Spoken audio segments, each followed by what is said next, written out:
ઉપલેટામાં જનકલ્યાણ શિબિર કાર્યક્રમ યોજાયો હતો। આ કાર્યક્રમનો મુખ્ય હેતુ સરકારની વિવિધ જનકલ્યાણકારી યોજનાઓનો લાભ નાગરિકોને એક જ સ્થળે મળી રહે તે છે।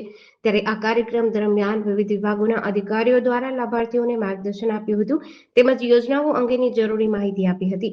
કાર્યક્રમમાં પ્રધાનમંત્રી જન આરોગ્ય યોજના, વૃદ્ધ સહાય યોજના, વિધવા સહાય યોજના સહિત સરકારની અનેક કલ્યાણકારી યોજનાઓના લાભો પાત્ર લાભાર્થીઓ સુધી પહોંચે તે માટે ખાસ વ્યવસ્થા કરાઈ હતી।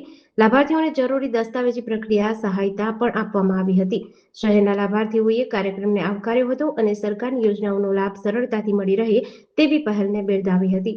નમસ્કાર, મારું નામ નિમ્બાલ આજે ઉપલેટા નગરપાલિકા દ્વારા આયોજિત જન કલ્યાણ શિબિર 2026 અંતર્ગત વિવિધ યોજનાઓનો લાભાર્થી સુધી વિવિધ યોજનાઓની માહિતી પહોંચે એ હેતુથી આ એક કાર્યક્રમ કરવામાં આવેલો છે, જેની અંદર નગરપાલિકા દ્વારા ICDS શુલ્ક રાખવામાં આવેલું છે, જેમાં અમે વિવિધ યોજનાઓ પ્રોવાઈડ કરીએ છીએ। સરકાર દ્વારા જે યોજનાઓ આપવામાં આવે છે એમાં ICDS તરફથી શું સેવા છે એના વિશે માહિતી અને પ્રચાર પ્રસારનું આયોજન કરેલું છે, જેમાં અમે વિવિધ સેવાઓ આપીએ છીએ, જેમ કે DHR યોજના છે, MFI યોજના છે, આરોગ્ય યોજના છે અને બાળકોની પૂર્વ પ્રાથમિક શિક્ષણની યોજના છે, તેનો અમે સ્ટોલ મૂક્યો છે અને બાળકોની પૂર્વ પ્રાથમિક શિક્ષણ કઈ રીતે આપવામાં આવે છે તથા વિવિધ પ્રકારના સ્કોપ છે, વિવિધ પ્રકારની રમકડા છે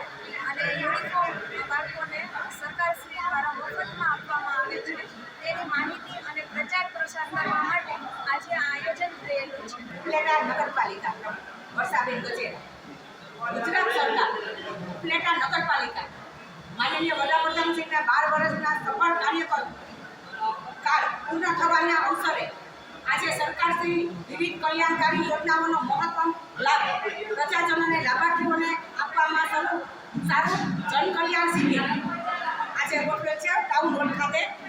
વિકસિત ભારત વિકસિત ગુજરાત આજે આંગણવાડીના બહેનો આવ્યા છે, જે બહેનોને એને લોટ આપવામાં આવે છે કે ભાઈ આ લોટમાં તો બહેનોને એમ કે આ લોટમાંથી ખાલી એક જ વાનગી બને છે, પણ એવું નથી।